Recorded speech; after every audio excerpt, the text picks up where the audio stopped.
A lonely sea slug sat near the shore, no one to call a friend.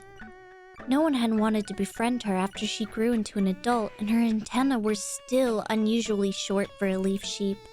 They made fun of her and eventually just ignored her altogether. What a lonely existence for a creature with such a small lifespan. She was reaching the end and mourned her wasted life. She often heard stories from other sea creatures talking of the land, how it was magic if only they could breathe air. But had they tried? Had anyone? She would be the first.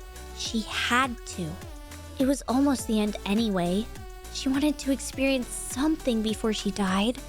So here she was, just a few feet from the shore.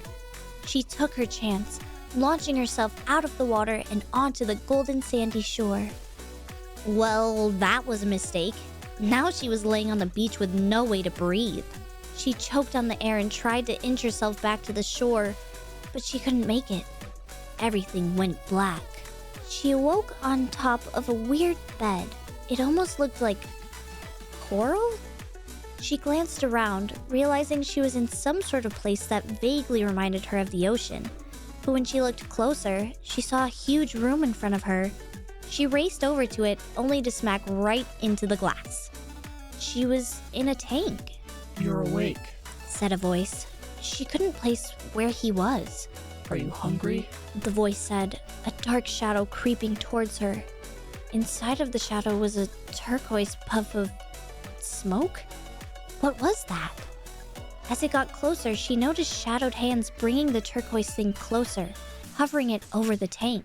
"Eat this, and you will live a long life," he said, the thing dropping into the tank. The water didn't seem to bother it. It kept its shape, glowing. And she inched towards it. It was almost as small as her. How would she ever eat it? But he said she'd live a long life. She opened her mouth and in it went, melting on her tongue. Her body started to glow, and a weird feeling crept over her bones. She was growing, until she felt herself on the floor of the room beyond the glass. She crumpled to the floor, unsure of how to use these new legs. "Like cotton candy," he said, holding up a ball of pink fluff. He handed it to her and she ate it, feeling just like the thing he had fed her. "That thing I gave you is called a soul. Every living creature has one. When they perish, these souls get collected and brought to me. I have given you a longer life by feeding you that soul. It has made you into one of my soul collectors, and now you shall work for me. Keep bringing me souls, and I will make sure you live forever." So that's how it happened. Over time, she learned how to speak, walk, eat, and soon enough, she was out collecting souls. She figured out she could use her mana, her magical power, to steal the soul from a living creature. But it felt wrong. So she hunted for souls that had already perished. They were scarce, being that she was stuck to one area, but she had to give him souls every day. And slowly, his quota went up, and she had to travel further. She wasn't strong enough yet to travel fast. Her wings were powered solely by mana, and she didn't have enough. So one day, she was stuck, hunger burning in her stomach, far away from home and no way to get back. She had collected a few souls already, but it did her no good if she couldn't get to the portal. She did what was forbidden by him. She took the souls out, one green, one purple, and one blue. She ate the souls, filling her with strength. She could feel her power growing. The only difference in souls was species. Green for insects and bugs, blue for animals, and purple for humans, which were the strongest. But another soul collector? It would give her so much power. So she devised a plan. A week later, she stood at the trial where a soul collector stood, pleading his innocence to him.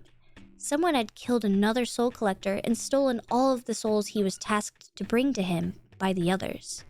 She'd pinned it on him, and the others, looking for someone to blame, followed suit, telling him she was correct. He was sentenced to death, and as a reward, he gave her, Obi, the collector's soul to consume.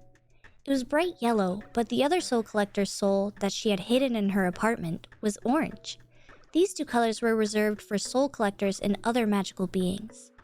Once she consumed the soul, 2 little skulls popped onto her head where her buns were, and she instantly felt so much stronger. They were now what she liked to call them, her sidekicks.